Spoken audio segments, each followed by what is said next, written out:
Mais c'est vrai qu'après, on franchit des caps. Mais je pense que c'est parce qu'on est sur deux courbes de progression, le matériel et le photographe. Et à un moment donné, on plafonne d'un côté et le matériel permet de passer des caps.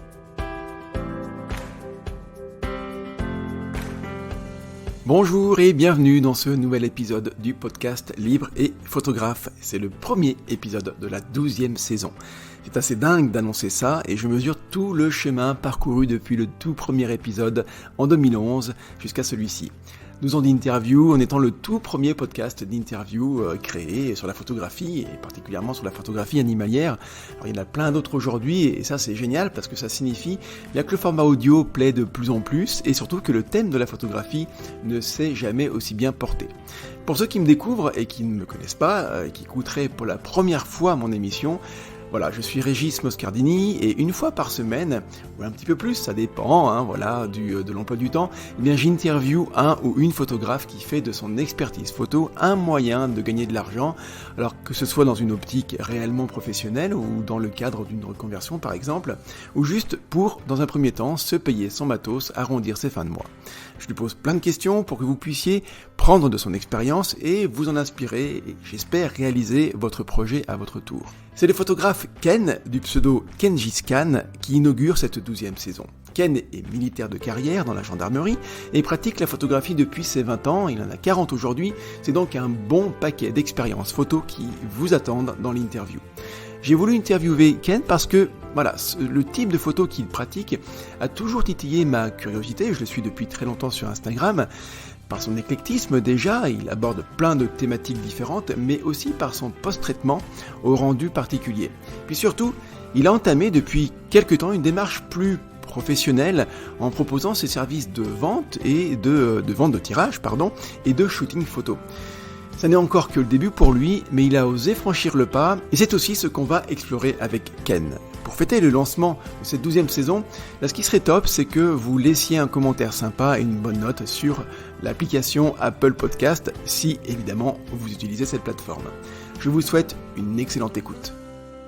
Bonjour Ken. Bonjour Régis. Je te remercie d'avoir accepté de te prêter au jeu de l'interview, et notamment tu es le premier de la 12e saison. Alors quand je dis ça, ça me donne un petit coup de vieux. La nouvelle saison est repartie, c'est de 2021-2022, et tu es le premier de la liste. Donc j'espère que ça ne te met pas la pression, Ken. Hein. Non, du tout, au contraire, c'est un privilège. Ok. Ouais, c'est un privilège, super. Est-ce que, Ken, tu veux bien te présenter, s'il te plaît, pour que les auditeurs puissent en savoir un peu plus sur toi? Bien sûr, alors mais moi je suis Ken, donc 40 ans tout rond d'ailleurs, tiens, je réalise en le disant. 40 ans, donc 4 enfants, et militaire depuis maintenant, mes 25 ans. Donc j'ai eu un petit passé quand même avant ma carrière de militaire. Mais maintenant on peut dire que j'ai une carrière bien établie sous l'uniforme. Ok, donc militaire, il y a trois corps, hein. Il y a navire, la marine, l'aviation et le militaire, je sais pas, terrestre, je sais pas si c'est Ouais, comme ça, l'armée de mais terre. voilà, l'armée de terre, c'est ça. Toi, tu es dans quel corps? Eh ben moi je suis dans le 4e, qu'on oublie souvent. C'est quoi? C'est Ah, la la gendarmerie. Ah, voilà, c'est ça. Et oui, gendarme, c'est vrai que du coup, on associe souvent ça aux policiers finalement, mais vous êtes bien des militaires. Et oui, on a été rapprochés dans le même ministère, mais non, on reste la 4e arme. Dans quelle région tu es, Ken? PACA. Actuellement, PACA. On bouge beaucoup, hein, tu sais, mais là, actuellement, j'ai posé des valises en PACA. Pour combien de temps, je l'ignore encore, mais... Ça fait partie des, je sais pas si c'est une contrainte, mais en tout cas, de la spécificité de ce métier-là. C'est-à-dire que des attraits peut-être aussi, c'est pas forcément qu'une contrainte, ça peut être aussi un attrait de devoir, je sais pas, tous les 2, 3, 4 ans, de devoir partir comme ça, déménager? Ben, ça va dépendre, en fait, aussi de tes aspirations à toi. Si tu as envie de rester, tu as la possibilité de prolonger les affectations, mais effectivement, je pense qu'un cycle de 3-4 ans, normalement, la mobilité t'est offerte tous les 4 ans. En tant que photographe, ça implique des choses de bouger comme ça régulièrement parce que on sait bien que les photographes ont un peu comme c'est comme les cueilleurs de champignons, ils ont leur coin, ils ont leur spot, donc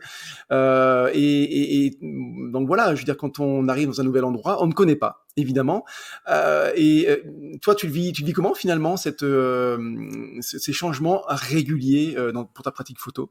Eh ben écoute, ça guide un peu ma façon d'être.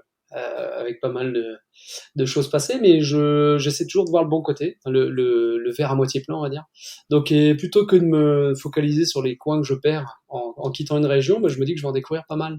Et pour le coup, bon, c'est facile de le dire ça aujourd'hui quand j'arrive en PACA, dans les Alpes de Haute-Provence, donc un coin magnifique. Donc pour le moment, c'est plutôt cet aspect-là qui me saute aux yeux, c'est qu'à chaque fois, voilà, je me dis qu'il y a pas mal de choses à découvrir et ça fait partie de l'installation. À côté de l'aspect professionnel, où il y a des nouvelles missions, des nouvelles choses passionnantes, eh ben, j'ai aussi l'aspect perso qui fait qu'en photo, je découvre vraiment des coins magnifiques à chaque fois. Est-ce que tu peux considérer que tu as développé, je sais pas, des compétences en repérage, par exemple, une espèce de savoir-faire, je veux dire, très naturel et tu te rends pas vraiment compte et c'est pas quelque chose qui est normalisé, tu vois, où t'as pas un processus que tu vas suivre pas à pas. Mais malgré tout, est-ce que tu peux peut-être dire, je sais pas, moi, un petit conseil comme ça, pas forcément pour les gens qui découvrent un nouvel endroit, hein, on peut être depuis 15 ans à un endroit et puis avoir envie de renouveau. Je sais pas, un petit tips, une petite astuce comme ça pour ceux qui veulent un petit peu voilà, découvrir de nouvelles choses dans leur coin photo. Mais après, je pense que ça, oui, effectivement, le fait d'être mobile, bon, ça, c'est vraiment quelque chose qui développe chez nous, hein, cette adaptabilité, en fait, ce côté, les militaires, je pense qu'on a vraiment tous ça ancré en nous, vraiment pour le coup. Quand on échange avec la famille, les amis, qui ont des carrières civiles, on va dire. Enfin, je fais pas le monde des moldus et le monde des militaires, loin de là. Mais c'est vrai que tu t'aperçois que tu développes un peu ça quand même. Donc, ça transpire aussi dans la photographie, mais je pense aussi que tous les photographes ont cet aspect-là en eux, parce que là, je le vois. Du coup, tu te fais plein d'amis photographes à chaque nouvel endroit. Là, je vois ici dans le 04, je crois que j'ai fait plus d'amis photographes que d'amis en dehors et même au niveau du boulot. Et je crois qu'on a tous ça en nous, les photographes, c'est que partout où on passe, après c'est très modeste, hein, voilà, je suis pas photographe professionnel non plus, mais je veux dire même photographe amateur, on a tous ça, c'est que partout où on se promène, en fait, je crois qu'on a un objectif à la place de l'œil, quoi. On se dit tiens, effectivement, si on se décale un peu, on va aligner. T'as une composition qui se fait. Et effectivement, ça m'arrive et c'est assez pénible, même pour ma femme ou les enfants quand ils se promènent, c'est que je vais faire demi-tour, je vais m'arrêter en voiture. Ils en ont marre, quoi. Je Effectivement, c'est comprends. quelque chose qui t'habite en permanence. Et effectivement, tu te promènes sur la route, tu jettes un peu un œil et là, tu découvres une belle ligne avec au fond un beau relief, parce que c'est vrai qu'ici, nous, on est assez servi en relief. Et, Ouais. donc, oui, Donc effectivement. un premier point effectivement, ce serait de toujours avoir ton œil de bon, finalement c'est pas se forcer parce que si on est photographe, bah finalement c'est comme ça, mais de toujours avoir cet œil du photographe, encore plus peut-être d'ailleurs quand tu arrives dans un nouvel endroit ou quand tu veux découvrir autre Oui. chose. Tu viens de faire un premier pont entre ton métier de gendarme, hein, de militaire et la photographie, et ce pont c'est ton adaptabilité, voilà. Est-ce que tu ferais un autre pont comme ça entre ton métier donc de militaire et la photographie? Ouais, j'en verrai une parce que je m'en aperçois parfois. Déjà, moi, je suis militaire d'abord avant d'être photographe et c'est vraiment mon métier. J'aime tout le parcours que j'ai eu jusque-là. Et je me suis aperçu effectivement, notamment dans la photographie animalière, que déjà on a le matériel, nous, quand on est en kaki, quand on se déguise et quand on doit. Parce que je vois ça parce qu'avec les camarades avec lesquels on avait décidé, on a évoqué la possibilité de se mettre un petit peu. Enfin, on a un objectif ici, c'est de choper le loup un jour. Je sais que je Ouais. me suis fixé pour les 4-5 ans que je suis dans les Alpes de Haute-Provence, c'est d'avoir un jour une photographie du loup. Donc je sais que c'est pas un petit défi.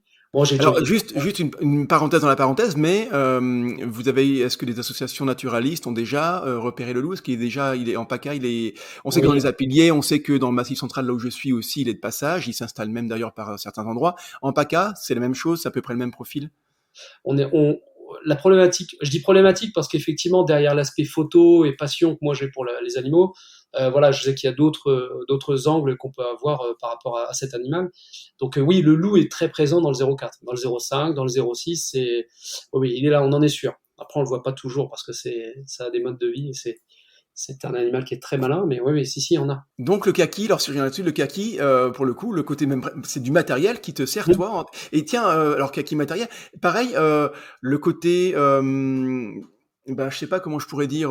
Allez, alors c'est peut-être pas le bon mot, mais tu sais, sioux, approche, tout ça, se fondre dans le décor, des attitudes bah, de militaires, hein, voilà, te servent également dans l'approche photographique. Oui, complètement. C'est pour ça que j'allais venir. C'est un peu le corollaire de l'équipement. C'est que tu as aussi des habitudes. Moi, en plus, avant, tu sais, les militaires, on n'a pas toujours des carrières linéaires, en fait. Surtout nous, officiers, on va beaucoup changer de spécialité. Et avant, j'étais dans une unité où l'observation, et puis on pouvait rester voilà, des jours entiers à observer une cible. Donc, effectivement, ça, je le vois. Moi, ça me pose pas trop de problème de me mettre un peu dans un marécage où il va faire froid, où ça va être humide, et puis attendre que l'animal passe. Donc ça, on va dire, c'est un petit avantage. Bon, il y a des inconvénients aussi, mais mais voilà, en tout cas, ça, moi, je sais que ça me pose pas trop de problèmes. Et en parlant comme ça avec des camarades qui sont pas eux militaires, qui ont pas c'est pas naturel d'aller se mettre dans un buisson et d'attendre 6 heures. Eh ben, j'ai remarqué qu'effectivement, ça va peut-être être pour eux déjà un premier aspect rédhibitoire, alors que moi, je vais déjà avoir le matériel et l'habitude de me déguiser en feuille et d'attendre. Bon, on te connaît mieux, Ken, top. On va aller encore un peu plus dans ton histoire de photographe. Juste une petite chose, donc moi, voilà, quand j'ai un invité, alors je fais pas un vrai travail de journaliste, hein, loin de là, mais je vais quand même un petit peu fouiller sur le net et évidemment, je suis allé sur ton site internet, qui est très joli, depuis ton compte Instagram qui est tout aussi joli. Tiens, rappelle-nous, dis-nous juste là en 2 secondes, Ken, ton compte Instagram, s'il te plaît. Ah, ouais, bon, normalement, il est pas dur à trouver, hein, c'est Kenji Scan. Ouais. Donc, tout le monde ne trouve pas l'allusion. Donc, Pourtant, pourtant, ça sonne bien quand même, hein. écoute, Ouais. ça m'est venu assez vite parce qu'on se Ouais. casse toute la tête, hein, sur les noms du site, sur les noms, sur les pseudos. Celui-ci, je l'ai changé, enfin, je l'ai trouvé tout de suite. J'en ai changé un peu parce qu'on m'a dit attention, c'est quand même un guerrier sanguinaire, hein, Genghis Khan. Ouais. Je suis revenu dessus parce qu'effectivement, bon, déjà, j'ai pas trop d'inspiration en dehors de ça. Et puis, il est établi. J'ai des autocollants, des choses qui sont, je sais pas. Moi j'aime bien, moi je trouve ça effectivement, comment dire, dynamique. Ouais, ça fait référence forcément un petit peu à ça, mais ça fait référence quand même à un personnage de l'histoire qui a marqué l'histoire. Alors bon, de cette façon-là, effectivement, mais malgré tout, ça, puis même au niveau de la sonorité, je trouve que C'était ça d'abord. ça claque, je trouve ça C'était claque vraiment assez. la sonorité, parce que ça ressemble vraiment à mon prénom et nom de famille, hein, pour le coup. Ok.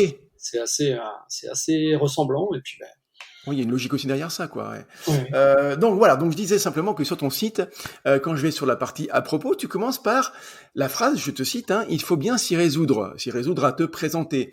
Un peu comme si tu n'avais pas trop envie de le faire, tu vois. Est-ce que c'est vraiment le cas d'ailleurs? Est-ce que tu n'aimes pas trop parler de toi? Ben, forcément, après, je crois que je t'avais entendu parler, hein, on a échangé, ou peut-être en dehors de ce contact-là, tu avais abordé un jour le syndrome de l'imposteur. Enfin, je sais pas Enfin, si ça. oui, j'en parle souvent, ouais. Et je pense que c'est forcément lié à ça, parce que ça fait un peu pompeux, je veux dire, de se présenter. Les gens, voilà, à la limite, ils vont bien aimer mes photos. Je suis pas persuadé que tout le monde a envie de connaître un peu ma vie, et c'est pour ça que d'ailleurs cette page à propos, on m'a fortement incité à la faire, parce que c'est quand même un passage obligé, comme je le mets d'ailleurs, je crois, comme ça dans le. Ouais. Mais après, je me suis pas étendu, hein, tu vois, j'ai pas parlé de ma famille, de mon parcours. Je suis pas sûr que ça intéresse tout le monde. Donc oui, effectivement, j'ai un peu de mal. D'accord, Un peu de d'accord. mal.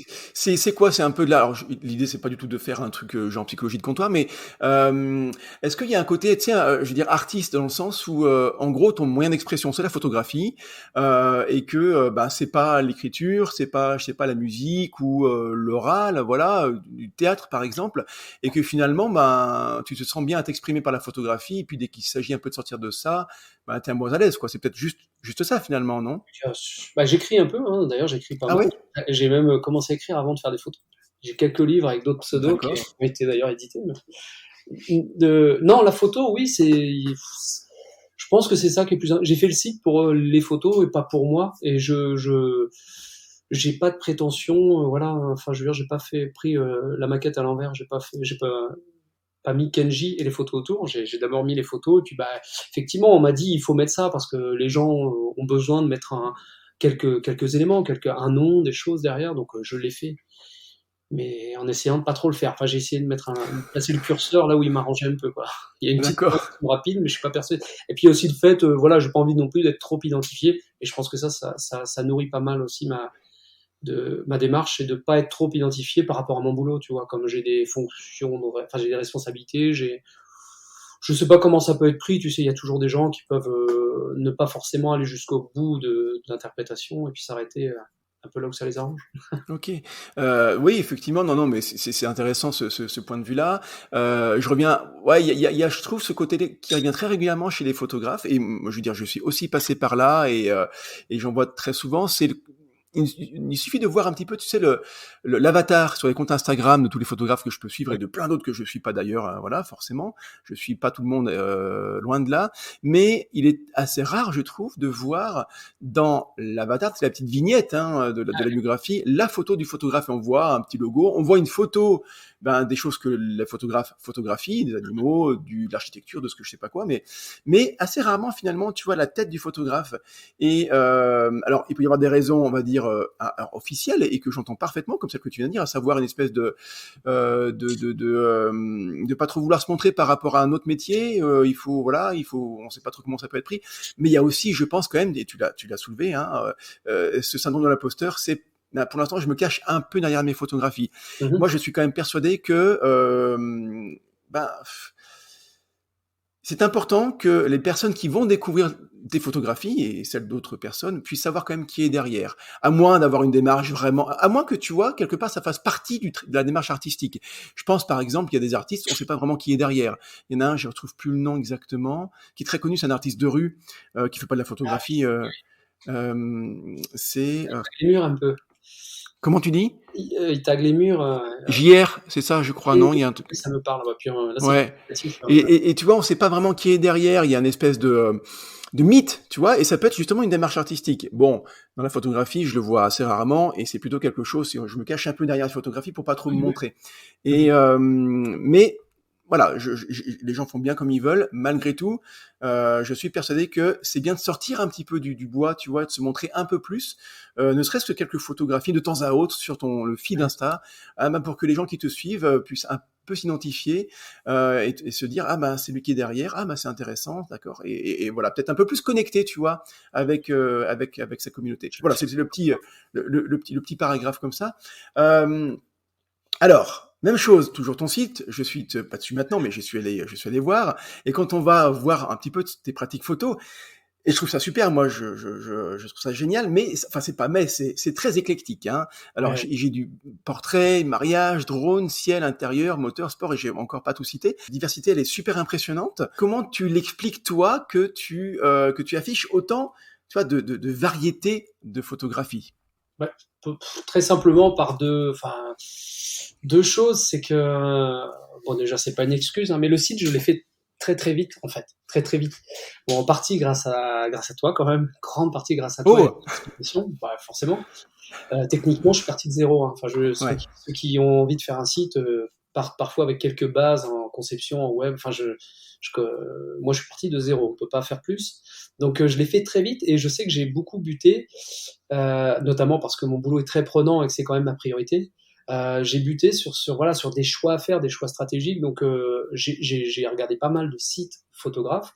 Certains n'ont que trois Catégorie? catégories en fait, et c'est Mm. impressionnant.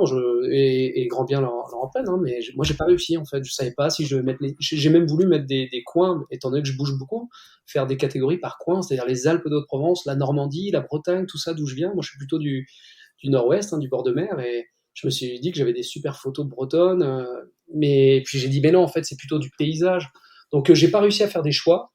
Et au-delà de ça, le deuxième point, c'est que déjà, de base, je j'arrive pas à me restreindre à vraiment une spécialité. Pourtant, je sais que c'est quand même fortement conseillé, même dans les approches marketing, d'avoir vraiment une spécialité. Plus tu ouvres et moins tu... Et je le vois même dans les abonnements, tu sais, dans les abonnements Instagram. Si j'ai des périodes où je fais beaucoup de photos d'animaux, je sais que bah, j'ai un certain type de clientèle, enfin de clientèle, c'est très Oui, aussi, mais de voilà, fans, quoi. d'abonnements.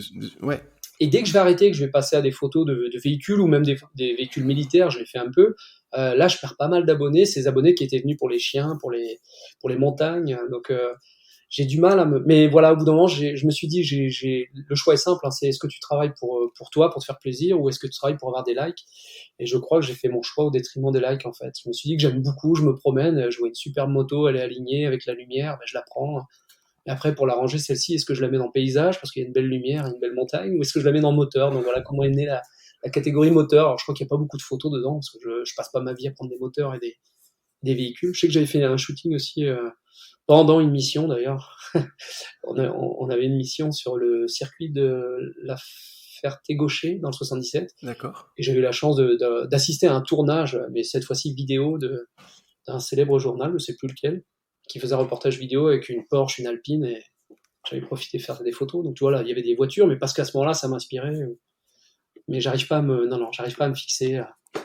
aussi catégories qui sont conseillées pour un site internet. Ouais, c'est ça. Oui, oui, aussi, effectivement, on dit souvent ça. Voilà, 6 catégories, 6 thématiques. Mais après, tu mets derrière ce que tu veux. Et c'est vrai que c'est difficile hein, de faire ce choix-là, de ce qu'on va y mettre. Tu l'as dit. Est-ce que c'est est-ce que c'est par géographie, est-ce que c'est par thématique photo, est-ce que c'est peut-être par matériel, Oui, par ce qu'on veut. Il y a aucune règle. Hein, il y a rien qui est mieux qu'autre chose. Mais c'est vrai que derrière, après, il faut s'arrêter à faire un choix. Ou pas trop. Est-ce que dans tous ces domaines-là, il y a quelque chose, toi, qui t'anime plus que les autres on a parlé de photographie nature, voilà. Et quand même, tu fais du portrait du mariage. C'est quoi je sais pas, qui t'anime le plus parmi tout ça? ben mon site est pas vraiment représentatif en la matière puisqu'on voit on voit des catégories qui m'animent pas plus que ça, mais qui, je pense, peuvent aider à faire connaître le travail. Je pense à mariage, tu vois, j'en ai fait qu'un. D'ailleurs, c'est ma charmante sœur c'est son mariage. C'est le seul mariage que j'ai fait. Mais c'est vrai que je me suis dit que c'était sympa parce que ça traverse aussi un autre thème que j'aime bien, c'est les portraits. J'aime beaucoup les portraits, les photos volées. Je sais pas comment on peut appeler ça, photoreportage. J'ai vu parfois, enfin, typiquement, Douaneau et le baiser. C'est vraiment ce genre de photo que j'ai beaucoup aimé D'accord. faire. En J'en ai pas fait, beaucoup oui, d'ailleurs. quand tu dis pour toi, pardon, portrait, c'est pas un portrait posé où tu vas Non. vraiment guider le mannequin ou le modèle. Non, c'est quelque chose qui est plus du type reportage. Tu es à un endroit, tu regardes ce qui se passe, tu chopes le moment, quoi. Oui, oui, oui. Et j'aime beaucoup la photo paysage, mais alors c'est quelque chose qui est enfin c'est bouché, tu peux, enfin je sais pas s'il y a matière à tirer quelque chose de la photo paysage actuellement, à moins de s'appeler Peter Lee et d'arriver à vendre des photos à plusieurs millions, mais c'est pas mon cas. Et c'est pas mon but non plus, mais ça tombe plutôt bien. Et je veux dire, tout le monde fait des photos magnifiques. Enfin, je vois même des instas de gars qui ont un Sony Xperia, enfin voilà, ils sortent même pas le boîtier, ils te font de la magie avec, donc c'est pas très porteur, on va dire. Moi j'aime le faire, donc j'aime beaucoup les paysages et les photos dans l'instant. Je sais pas comment ça s'appelle en fait. Photo reportage. Photo-reportage, c'est pas mal, ouais. Ouais, c'est bien parce Oui, que du ça. coup, on vit bien cette image-là de la personne qui se met un petit peu en retrait et qui va attendre le bon moment. C'est plutôt ça, je pense. Avec une histoire aussi racontée à travers les différentes photos et puis une espèce de logique Oui, dans, oui, bien dans, sûr. dans l'enchaînement des photos. Euh, je voulais te savoir si finalement, toi, en tant que, tiens, par rapport à ta formation photo, tu vois, tiens, alors tu t'es formé comment en photographie sur le tas, des livres, t'as pris des cours, rien du tout, c'est vraiment que l'expérience. Tu t'es formé comment là-dessus? Ça a vraiment été sur le tard pour le coup, parce que j'ai beau faire la photo depuis que j'ai 18 ans, donc c'est-à-dire il y a 6 mois. Ouais, il y a 20 ans. Et bien, malgré tout, en 20 ans, je crois que c'est sur les 5 dernières années que j'ai vraiment, enfin, tu sais, j'ai repris les bases techniques. C'est-à-dire qu'avant, c'était un peu au feeling. Bon, forcément, je pense que c'est aussi une bonne façon d'apprendre, hein. Tu règles, hop, c'est loupé. Tu changes un peu le diaphragme. Donc, je l'ai fait comme ça pendant très longtemps, donc une bonne quinzaine d'années. Et c'est vraiment les 5 qui viennent de passer où je suis vraiment, où j'ai regardé voilà, hein, j'ai repris à zéro, hein. Je me suis dit, bon, c'est pas parce que ça fait 15 ans que, et j'ai regardé des vidéos, il y a même avec des camarades un peu plus érudits, on a repris un peu les choses, ils m'ont montré c'est assez récent finalement, j'ai été un peu rigoureux. Avant, c'était un peu une manière empirique. Ça Donc, t'a permis de progresser pas mal là-dessus, d'être meilleur dans quoi finalement, d'être meilleur comment? bah, de un peu plus construire, j'ai l'impression, les compositions. C'est-à-dire qu'avant, c'était un peu au pifomètre, et puis parfois, j'avais pas du tout la bonne lumière. Et là, je m'aperçois que même avant de prendre la photo, j'arrive à peu près à visualiser ce que ça va donner. Et surtout, la partie retouche, que j'ai beaucoup travaillé, en fait. Plus que sur la prise de vue, oui, effectivement, je me suis amélioré, mais c'est linéaire sur les 5 dernières années. Je vois qu'il y a du drone également. Pardon pour la question peut-être un petit peu brutale et volontairement provocatrice, mais est-ce que c'est un caprice de geek ou il y a une vraie démarche artistique derrière? Eh ben, c'est parti, pour le coup, encore une fois, hein, le boulot est toujours au centre. Je suis télépilote drone militaire. Et donc j'ai commencé par là, à voler, avant même le perso. Enfin, ça s'est fait de manière conjointe parce que je crois que j'ai acheté mon drone avant la formation pour me dire bon, je vais pas arriver. J'avais peur justement d'être qu'avec des vrais geeks qui allaient piloter avec les yeux fermés.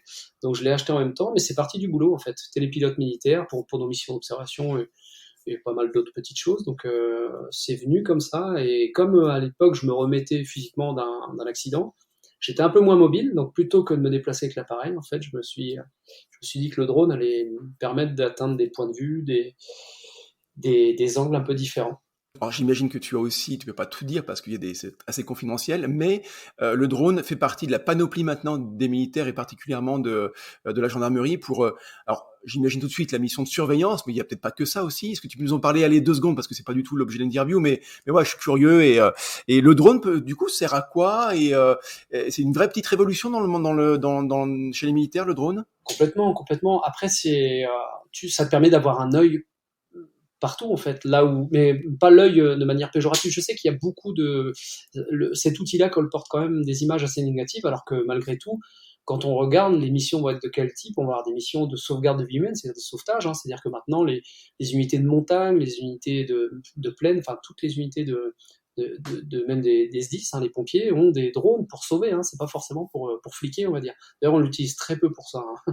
Ouais, Même ouais. dans les missions qu'on a déployées, c'était surtout pour préserver l'intégrité des personnels ou des civils qui étaient en jeu pendant les missions plutôt qu'autre chose. Mais bon. En gros, là où l'homme peut pas aller et là où un avion classique peut pas aller ou un hélicoptère, le drone peut y aller et donc on voit ce qui se passe quoi. Oui, oui, il y a un crash, une recherche de. Enfin, moi, le dernier vol que j'ai fait, c'est une recherche de personne en fait. Quelqu'un qui avait des antécédents médicaux, qui est parti chez lui, qui n'est pas revenu à temps.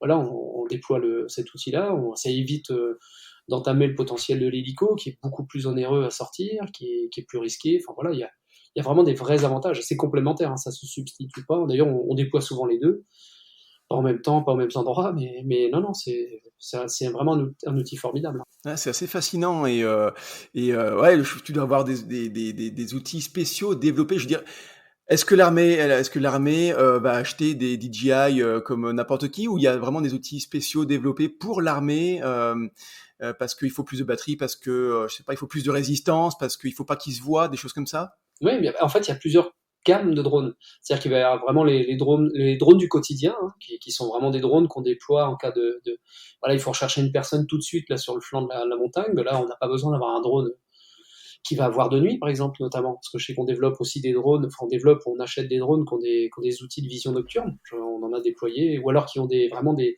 longues focales, c'est-à-dire que tu peux voir par exemple, une plaque d'immatriculation à 1 kilomètre. Donc on a plusieurs utilisations et des achats vont se faire en fonction de ce dont tu as besoin. Donc nous, si c'est vraiment.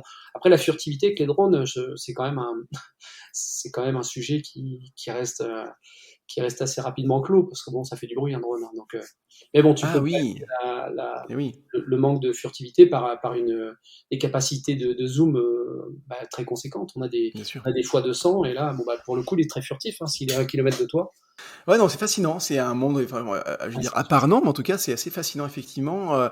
Revenons quand même sur drone photo. Donc, tu utilises tes compétences techniques voilà, de savoir-faire pour utiliser toi ton drone personnel.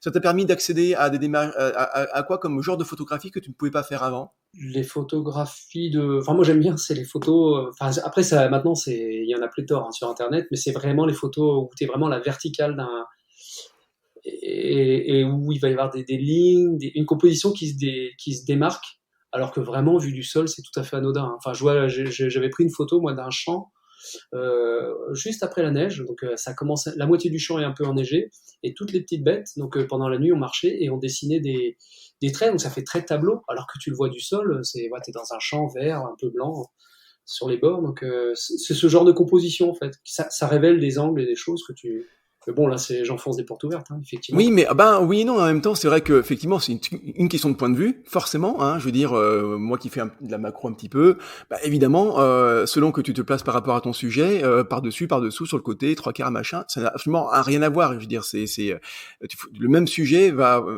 on aura l'impression que c'est pas le même sujet, alors que c'est le même, mais juste un point de vue différent. Donc évidemment que le point de vue il est essentiel et évident.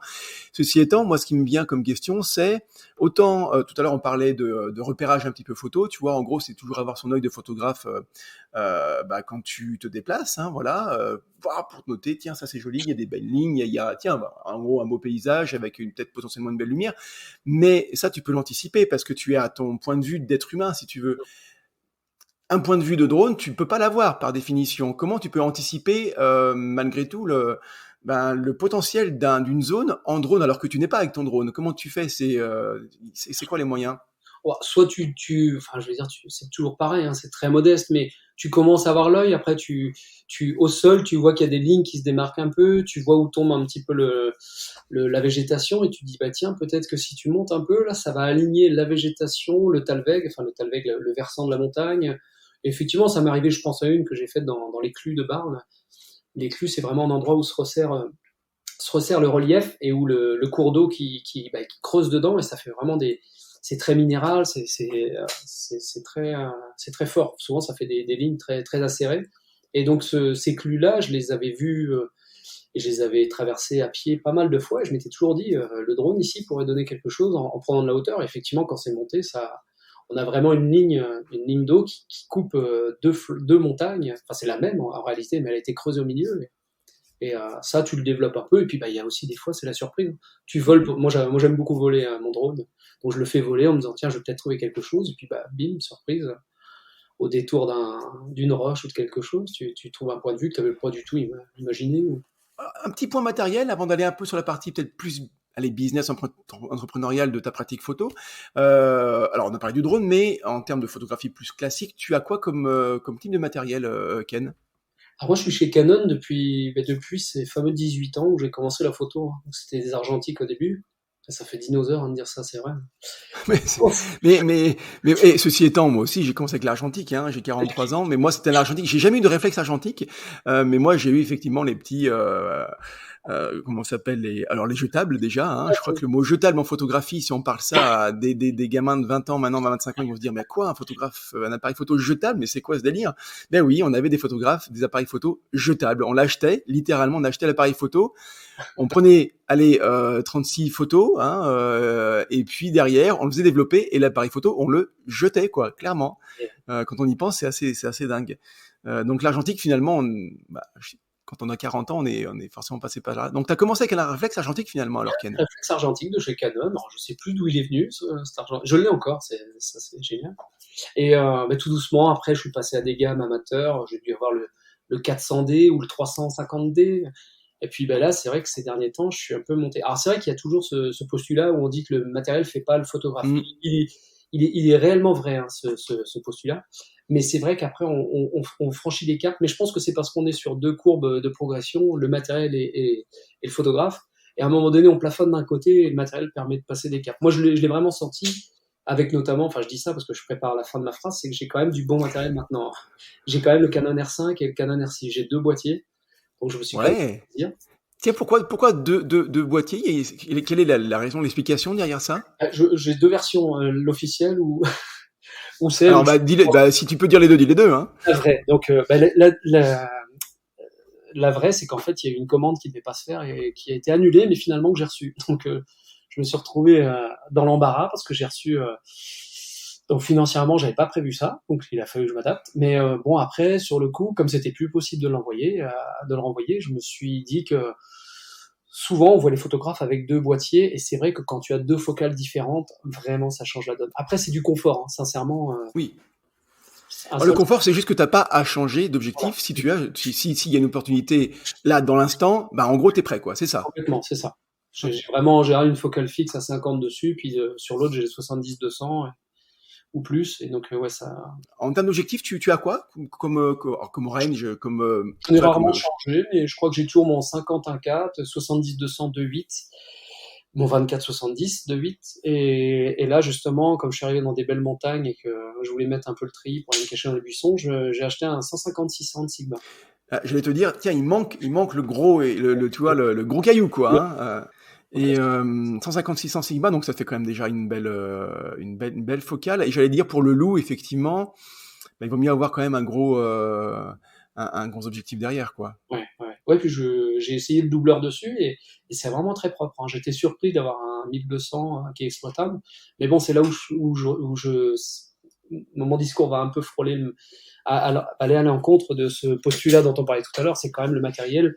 Là, si j'avais pas un R5 et puis cette bonne qualité, le doubleur Canon, le Sigma fait aussi un très beau piqué, je pense que ce serait difficilement exploitable. Mais là, j'ai regardé, effectivement. Et le R5, tu peux vraiment cropper dedans. C'est vraiment l'avantage qu'il y a par rapport au R6, parce que c'est vraiment des jumeaux, sauf qu'il y en a un qui te lâche quand même du 50 mégas par photo, et l'autre, L'autre, c'est un 20 mégapixels, je crois. Il est vraiment en deçà et ça se ressent. Tu peux moins cropper. Tu peux moins D'accord. zoomer. Là, vraiment, des fois pour la Donc en compétition. gros, typiquement pour aller vraiment très très loin dans la proximité, justement non physique, mais en tout cas optique et numérique, c'est tu mets ton 150-600, tu peux mettre un doubleur et derrière, si t'es avec ton R5, c'est ça, et ben tu peux cropper dedans et ce qui, voilà, effectivement, t'as quand même une belle marge de... Les avions de ligne, j'arrive à vraiment, quand je les prends en photo, tu sais, vraiment très haut. Donc tu devines un avion en l'air, donc tu vois absolument pas le modèle ni rien. Et quand tu arrives à zoomer avec un 1200 et fort zoomer après dans la photo du R5, j'arrive à voir la compagnie, le nombre de fenêtres, et c'est impressionnant. Et là, je suis pas bon, c'est le matériel qui fait tout. Bien sûr, ouais, bien sûr. Ouais. Sinon, il y a une autre façon de savoir quel est l'avion et où est-ce qu'il va, c'est d'avoir une petite application que moi j'adore. Ça s'appelle Flight quelque chose. Tu vois, en même temps que je te le dis, je regarde sur mon téléphone. C'est Flight Radar 24. Je Ah sais pas oui, si tu la connais. Ah, moi oui, j'adore. On est dans une zone où il passe quelques avions, tu vois, sur une ligne quoi, en gros, et mais ils sont hauts, donc ils ont une ligne très haut, qu'on n'entend pas, on voit juste le filet quoi. Mais quand j'en vois un, bah, j'aime bien regarder. Et bah des fois il va à Rome, des fois il revient, il va à Paris, il vient d'Égypte, enfin tu vois. ça fait rêver. Ah bah mais exactement, moi je trouve ça, j'y connais rien en avion, hein, c'est pas du tout mon truc, mon délire et tout, mais bah de savoir qu'il est là, qui va là. Euh, quelque part, on part un peu en vacances, quoi. Je trouve que c'est assez fascinant. Il y a un point important pour moi, et je voulais aller là-dessus, c'est ton post-traitement. Alors moi, ce que j'ai noté, en fait, Ken, quand j'ai sur ton feed Insta, ton site, et ben, c'est des photos qui sont euh, assez saturées, enfin même Mhm. très saturées, contrastées. C'est pas plat, c'est pas pastel, quoi, tu vois. Non. C'est chaud. Il y a quelque chose de... Alors le mot, faut pas le mal prendre. Moi, c'est quelque chose presque un peu sirupeux, tu vois, un peu lourd, tu vois, un peu Ouais. qui se pose là, tu vois, et qui prend de la place, qui est volumineux. Enfin, je sais pas comment. J'essaie de trouver des mots vocabulaires pour un petit peu dépeindre ce que j'ai ressenti. Moi, j'aime bien. Première question, ce rendu-là, qui est quand même euh, qui est pas rare quelque part, parce qu'on en voit aussi ailleurs, mais quand même qui est pas forcément courant. Ça t'est venu naturellement ce rendu-là, parce qu'on le voit partout, hein, sur toutes tes photographies. Hein. Ça t'est venu naturellement? Et déjà, tu vois, je manque d'objectivité parce que je vois pas j'ai pas le même regard que toi sur parce que Ok. quand tu vas dire à la fin, je le vois partout. Je pensais vraiment qu'il y avait pas forcément de cohérence entre tous Ah, les. j'ai pas dit partout, j'ai dit qu'on le voit, partout sur ton compte, hein. Oui, sur ton compte, oui, bien sûr. Moi, je trouve que j'en vois beaucoup comme ça partout et j'essaie de me démarquer parce que je me dis, en fait, ce que je fais, tout le monde le fait. Alors, ça a plein de noms, hein, Dark Moody, ça a plein de. Oui, c'est ça, ouais. C'est très moody, c'est très dark. Je vois ça tout le temps sur les. Mais c'est peut-être parce que mon œil est attiré par ça. Donc, au final, j'ai arrêté de lutter. Mais je te dis, il y a un moment vraiment où j'ai. J'ai arrêté de lutter. Attends, juste, faut qu'on s'arrête un petit peu là-dessus, parce que c'est intéressant comme phrase. T'as arrêté de lutter comme si fallait pas que t'ailles là-dessus, quoi, finalement. C'est ça, Eh, non? parce que t'as toujours vraiment, t'es agité entre deux pôles, c'est te dire, je veux me développer. Alors, c'est une démarche assez narcissique, mais t'as envie de montrer ce que tu fais, et puis t'as aussi envie de prendre plaisir. Et parfois, il y a une des voies, notamment celle de te développer, eh ben, elle t'oblige à passer par, bah, tu dis, voilà, il faut faire du mariage, ben, je vais en faire. Parce qu'il faut bien Ouais. manger. Je sais qu'un photographe me disait ça. Il détestait le mariage, mais il en faisait parce qu'il faut bien manger. Et c'est pareil, si tu veux gagner du like sur Insta, bah, il faut. Alors moi, j'ai pas beaucoup de modèles en bikini en bord de mer parce que je sais que ça apporte beaucoup de likes. Mais je vais finir par en louer parce qu'effectivement, moi, je vois des photos que des fois je les trouve. Après, je suis pas objectif non plus. C'est d'ailleurs même un peu égocentrique, mais des fois, je suis vraiment content d'une de mes photos et je m'aperçois, voilà, elle peine à peine à passer les 150 likes. Et j'arrive à voir des photos, voilà, en bikini qui sont très moyennes techniquement. Après, Mm, le mm. modèle est très charmant, le lieu est magnifique, mais l'angle est pas top, le traitement est pas terrible et on est à 12 000 likes. Et je me Ouais. dis, mince, il y a quelque Ouais, chose. mais ça vient. Je pense que quelque part, ça vient d'une espèce d'éducation. Qu'est-ce qui va les liker? Ben, c'est pas péjoratif, mais on peut aussi considérer que les gens qui suivent ce type de compte avec des photos comme celle-ci ne sont pas photographes. Tu vois, Ouais, complètement. ils ont pas d'éducation comme nous on peut avoir d'éducation ou voilà donc. Je pense que c'est bien quelque part parce que ça veut dire aussi que ceux qui vont réellement liker tes photographies, ce sont des personnes éduquées et donc qui peuvent potentiellement être des clients ou des contacts ou des partenaires. Donc voilà, c'est ce qu'on dit souvent. Hein, je veux dire, c'est en termes de like et comment dire de communauté, il vaut mieux la qualité à la quantité, clairement. Vaut mieux une petite communauté. Il y a un concept qui était développé par un marketeur américain, j'ai plus le nom en tête. C'est le concept des 1000 likes. Et d'après lui, alors il a fait des études, il a aussi pu l'expérimenter. Mais si à partir du moment où tu as 1000, pas 1000 likes, 1000 fans, pardon. À partir du moment où tu as 1000 fans, mais hyper qualifiés, Ouais. tu peux commencer à monter un business intéressant, alors en photographie, mais aussi ailleurs, hein. Je veux dire, c'est pas que la photographie, hein. Voilà, donc effectivement, mais tu le sais aussi, hein, c'est pas la quantité qui prime, c'est la qualité de la communauté, et voilà. Et donc, ouais, par rapport à ton post-traitement, donc voilà, tu aimes finalement cet environnement. Oui, Alors oui. Dark Moody, oui, c'est peut-être pas mal ça finalement, J'ai fait ça effectivement. plusieurs fois. Quand je me Ouais. suis des gens comme Mixplore, enfin, je sais pas si ça te parle, Oui, ouais, Mixplore, je vois, ouais. Explographie, je sais plus comment il s'appelle, Pifou, Alexis Pifou, Pifou, qui lui est au Canada dans des coins magnifiques et qui arrive sur une photo d'un lac qui est belle, qui est instagrammable, hein, mais lui il t'en fait un truc. Et c'est vrai que ça a été un peu ça qui m'a amené vers ça en me disant mais c'est ça que je veux faire.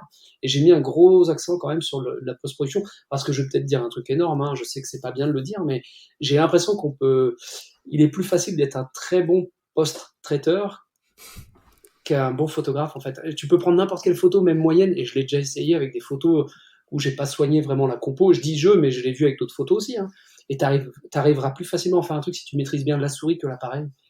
Moi, Ce qui veut dire quand même, je te rejoins assez là-dessus. Finalement, je t'ai pas trop jamais dit ça comme ça, mais finalement, il y a une bonne part de vrai. Ce qui veut quand même dire aussi, c'est que si tu es très bon photographe et en plus très bon post-traiteur ou développeur, bah c'est le Graal, quoi, finalement. oui, bien sûr, bah, c'est ça le but au final. C'est Bien de sûr. avoir moins possible à faire pour rattraper. Et ça, j'arrive à le faire un peu parfois. Donc, malgré mes modestes compétences, je sais que c'est un peu ça qui a changé dans le fait d'acquérir de l'expérience. C'est que des fois, je rattrapais des grosses erreurs de mesure, l'exposition. J'étais obligé de jouer avec le curseur. Là, maintenant, un peu moins. Donc, ça compense, mais c'est pas Bien unique. Mais sûr, c'est vrai que bien sûr. c'est bien. Euh, Est-ce que tu pourrais, alors je regarde un petit peu le temps qui passe, faut passer à la suite, mais en même temps c'est passionnant, donc voilà, c'est une thématique qui est vraiment géniale, je trouve, le post-traitement de plus en plus. En plus, il y a un vrai dynamisme, je trouve, autour pas du monde du post-traitement, du marché du post-traitement. Oui, Pendant très longtemps, c'était en gros ou Lightroom ou des trucs gratuits, genre The Gimp, quelque chose comme ça, tu vois. oui.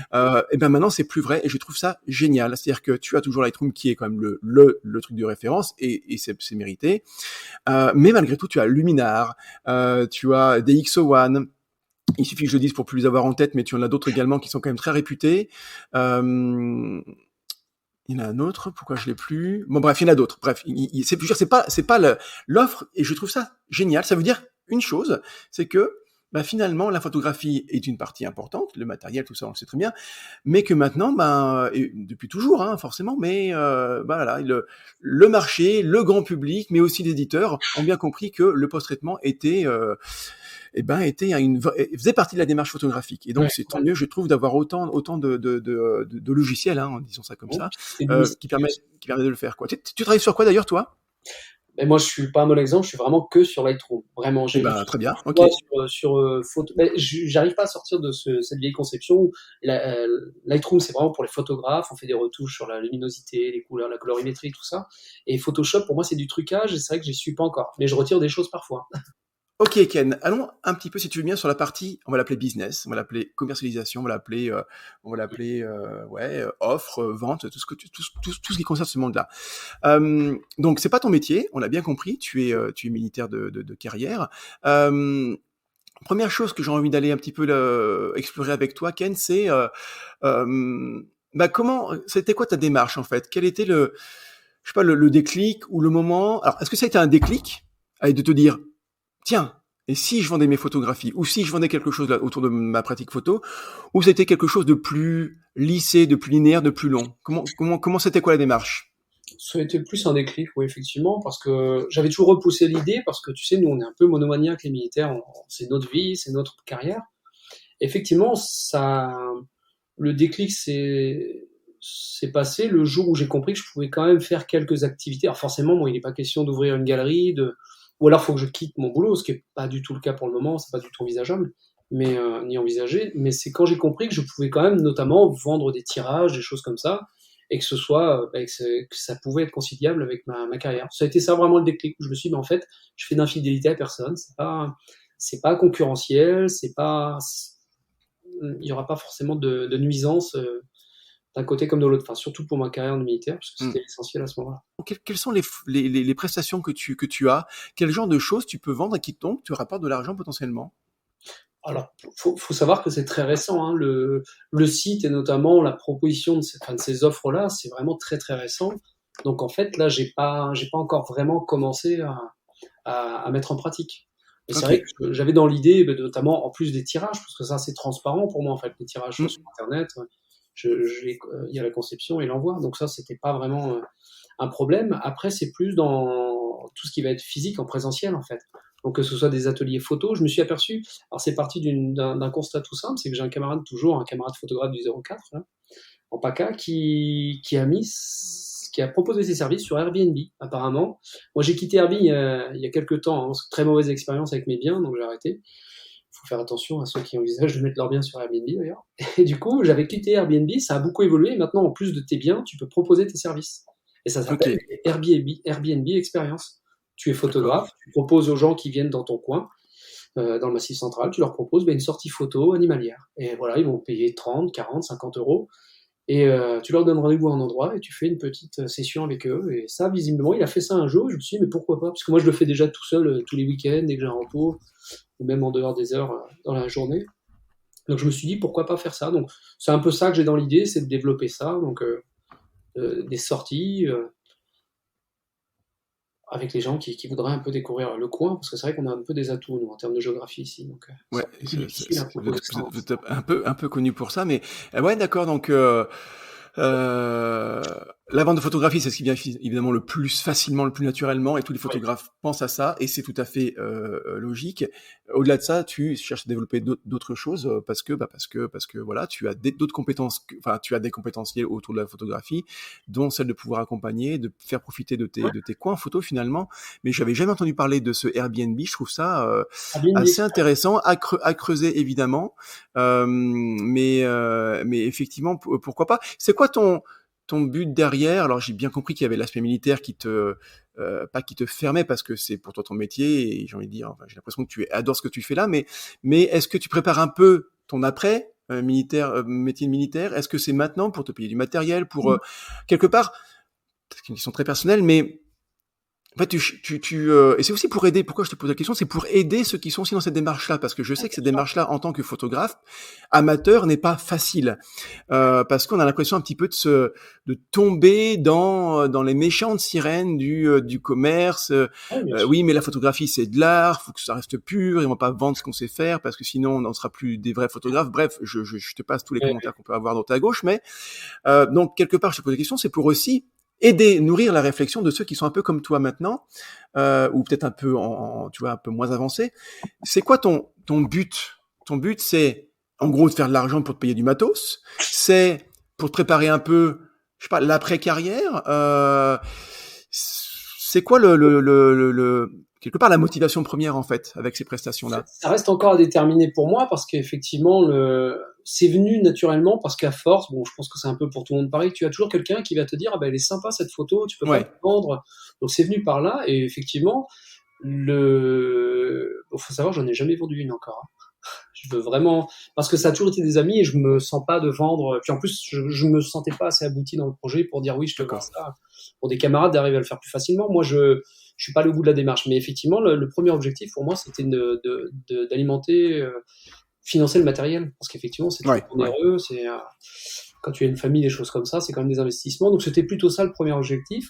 Après, je pense que il est aussi conciliable avec mon travail actuel, puisqu'on a des postes de communication chez nous. On a des photographes, voilà, qui arrivent à percer, arrivent à travailler pour l'institution, pour la gendarmerie, pour l'armée. Donc il y a vraiment multiples projets qui sont pas forcément encore très définis, mais après, pourquoi pas? On est aussi militaire, donc on a des carrières qui peuvent se terminer plus tôt. En termes de Mm, retraite, on peut partir plus mm, tôt. Si on a la mm. chance de faire un outre-mer, ce qui est mon cas, je souhaiterais toujours depuis le début de ma carrière. J'ai pas encore réussi, mais je ne désespère pas non plus. Donc quand tu as tout ça, effectivement, tu peux partir plus tôt. Et mais qu'est-ce que tu fais quand tu finis ta carrière à 45 ans? Effectivement, la question se pose. Donc moi, effectivement, j'aimerais beaucoup j'aimerais beaucoup envisager les possibilités que la photo peut offrir. Donc c'est un peu une préparation, tu sais, sur le long terme. Il n'y a rien de défini, il n'y a rien surtout de brutal Mm, ni de court mm. terme, mais je pense, ça se dessine tout doucement. Voilà, j'ai un boulot que j'aime, qui est stable pour le moment, donc je suis moins dans l'urgence en fait. Alors tu vois, je pense à Grégory Paul.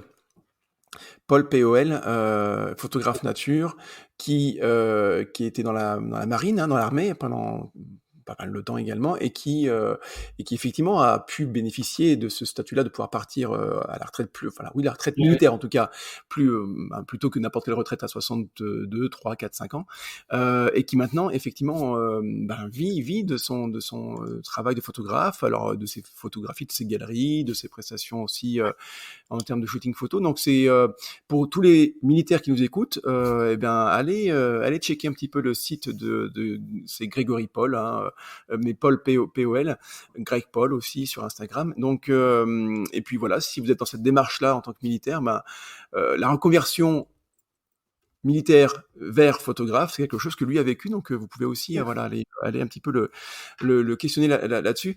Et donc, et c'est vrai que tu disais tout à l'heure, je n'ai pas vendu une encore, mais ça, j'ai envie de te dire, en fait, enfin, quelque part, on s'en fiche, oui et non, mais je trouve que ta démarche, elle est top parce que tu avances tranquillement petit à petit. Et ça dépend des caractères, évidemment. Bien sûr qu'il y en a qui vont avoir besoin de se mettre un gros coup de pied aux fesses et qui ont besoin de lâcher tout d'un coup tout ce qu'ils ont pour pouvoir de se donner plus le choix que de réussir avec leur autre activité. C'est très personnel, vraiment, ça dépend du caractère. Mais dans la plupart des cas, en tout cas des gens que je peux croiser, toi et plein d'autres, bah, c'est beaucoup plus lissé, justement. Mais tu vois, tous les photographes, et je me mets dedans, on n'est d'abord pas des vendeurs, on est d'abord des photographes et des artistes et des gens qui ont un métier à côté ou qui ont eu un métier à côté. Et en fait, quelque part, si on n'est pas vendeur, si on n'a pas fait un BTS de vente ou un truc ou des études de commerce ou des choses comme ça, BTS, force de vente ou je sais pas, je crois que ça n'existe même plus d'ailleurs, mais bon, peu importe. C'est pour une raison, hein, c'est que finalement on n'était pas destiné à faire ça au départ en tout cas. Donc on se sent pas trop à l'aise avec cette thématique de la vente et du commerce. Et donc dès qu'il s'agit un petit peu d'aller toucher ça à 35, 40, 50 ans, ben on est un peu moins à l'aise et on sait pas trop comment sur quel pied danser. Et donc je trouve que la meilleure chose à faire, c'est d'y aller tranquillement, petit à petit. C'est ce que tu fais, et c'est vraiment c'est comme ça que moi je l'ai expérimenté, c'est comme ça que je pense que tu vas expérimenter, que l'expérimentent beaucoup de personnes que je peux suivre également et par ailleurs et puis accompagner dans leur reconversion. C'est comme ça que ça se passe. C'est que au départ finalement on n'est pas à l'aise, on sent un petit peu bizarre, tu vois, à mettre sur son onglet, sur son site, prestations ou vente de tirage. On n'ose pas appuyer sur le bouton publier parce qu'on se dit mais comment ça va être perçu? Est-ce que je suis légitime? Donc on n'ose pas. On le fait, et puis évidemment, un certain temps, on va vendre aucune photo, et puis un jour, on va en vendre une, donc on va se poser la question est-ce que c'était le bon prix? Est-ce que je peux pas un tout petit peu changer, je sais pas, de prestations? Tu vois, et quelque part, on avance tranquillement dans cette démarche-là, dans ce chemin de la vente, et puis on se retrouve au bout ça peut prendre du temps, hein, 1 an, 2 ans, 3 ans, 4 ans, 5 ans, peu importe, et puis il n'y a pas d'arrivée en fait, hein, c'est vraiment qu'un chemin. Mais et on se rend compte quand on se retourne en arrière et de se dire ah ouais, au départ j'avais peur de vendre des photographies, j'avais peur de vendre mes prestations, et maintenant je me rends compte que j'ai plus peur d'annoncer ça, j'ai plus peur d'en parler, c'est déjà une sacrée belle victoire. Et puis j'ose afficher mes prix, j'ose en parler, j'ose communiquer dessus, tu vois, je suis de plus en plus transparent. Mhm. Ma page à propos, je la commence plus par je dois passer par là, tu vois, je te titille un peu, mais en fait c'est ça finalement qui est le truc. C'est que ça avance petit à petit, tranquillement, presque sans s'en rendre compte. C'est ce qui fait qu'au bout de quelques temps, mois, années, on se surprend à vendre des choses qu'on n'aurait jamais pensé vendre il y a quelques temps avant, tu vois. Donc, et c'est ça qui est passionnant, c'est dans ce monde de l'entrepreneuriat, c'est que c'est un vrai, c'est un vrai chemin. Je trouve que ça a même des impacts parfois dans la vie privée également. C'est-à-dire que, bon, toi en tant que militaire, je vais pas t'apprendre ça, et je pense que c'est toi, au contraire, qui aurais plein de choses à m'apprendre sur la sortie de zone de confort, hein, évidemment. Mais quand on est entrepreneur, ça fait partie aussi du quotidien, c'est de se faire un peu violence régulièrement pour se forcer, s'obliger à faire ça et ça, parce qu'on sait que ça va avoir un impact positif sur son business, quoi. On met de côté tout ce qui est contrainte, toi, toutes tes fausses croyances, tes peurs peut-être là-dessus, et vraiment, on met de côté tout ça. Ce serait quoi ta journée de photographe rêvée finalement, tu vois ce serait pourquoi pour toi une journée de photographe réussie en tant que photographe qui peut se faire payer pour ce qu'il fait? J'ai plusieurs modèles, non, enfin oui, si, modèle à partir du moment où ce que tu vois peut te correspondre, c'est un peu, tu prends un peu pour modèle, mais je vois pas mal de youtubeurs qui fonctionnent comme ça. Ils sont surtout photographes, mais eux, pour le coup, ils ont moins de complexes et ils communiquent beaucoup sur les coulisses. Et j'aime beaucoup leur journée, je pense que c'est amusant que tu me dises c'est quoi ta journée. T'aurais pu me dire c'est quoi ton. Et les journées, c'est vraiment des gars qui organisent des shootings, Mais voilà, là, je pars du principe que je suis plus militaire. Je comprends, ah oui, complètement, ouais. Donc, ce serait vraiment et je l'ai peut-être touché du doigt parce que ça m'est arrivé qu'on me propose de faire des photos, mais jamais de manière professionnelle. Enfin, je veux dire, tant que j'ai pas vraiment franchi ce cap de la reconversion, je tiens vraiment à pas me faire payer, à pas. Donc, je l'ai fait. Voilà, le mariage de ma sœur, je considère que je m'entraîne, que je me progresse et que je vois comment ça marche parce qu'un mariage, c'est pareil, c'est compliqué. Faut pas arriver avec son appareil, ne pas avoir une idée des shoots que tu dois prendre. Il y a des passages obligés aussi, comme la présentation. Là. Faut pas louper les alliances, faut pas louper tout ça. Donc, pour moi, ça m'est arrivé qu'on me dise bah tiens, tel jour, j'aimerais même que tu me fasses des photos pour ma salle de sport, pour moi. Et effectivement, il y a quelque chose qui est plaisant, c'est que tu as carte blanche, on te fait confiance.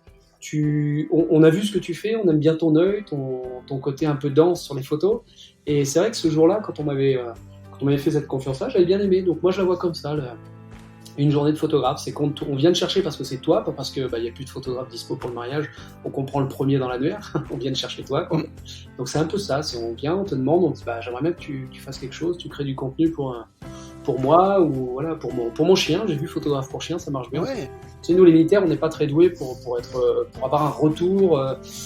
Pour avoir vraiment pas des félicitations, mais vraiment, on a besoin à un moment donné pour s'épanouir, de se dire, voilà, ce que j'ai fait est bien. Et on va dire que, en tout cas, moi, dans ma carrière, je suis allé à l'encontre de tout ça, on va dire. D'accord. Pas s'épandre, mais donc, c'est vrai que moi, la photo, c'est un peu ce que j'attends d'elle. Et même que ce soit sous une forme professionnelle ou pas, ou la forme que j'ai actuellement, c'est-à-dire loisir, je sais que c'est d'abord ça que je lui demanderais. C'est qu'on te dise, punaise, ce que t'as fait, c'est pas mal, quoi. Et effectivement, ce serait plus ça qui guiderait mes démarches que la recherche de m'acheter une maison à Ibiza, justement. Merci infiniment, Ken, pour ce temps passé avec moi, avec nous, à répondre à mes questions. Je suis sûr que ça va beaucoup plaire et que ça va aider aussi d'autres photographes, c'est le but. On te retrouve, Ken, sur ton site Instagram, enfin sur ta page Instagram, donc c'est, je vais la dire, ce que j'ai sous les yeux, c'est KenJiskan, K-E-N, pas Ken, tout attaché, J-I-S-K-H-N, voilà. H-A-N, pardon, donc KenJiskan, et puis ton site internet Ken, pardon, je l'ai sous les yeux, c'est www.kenji.sale.fr, sale, la vente en anglais, KenJisale.fr. Merci, Ken. Merci à toi, Régis. Un grand merci d'avoir écouté cet épisode jusqu'au bout. Je vous donne rendez-vous pour le prochain rapidement. D'ici là, portez-vous bien. Faites des photos qui vous plaisent et n'oubliez pas, passer à l'action est le meilleur moyen d'avoir des résultats.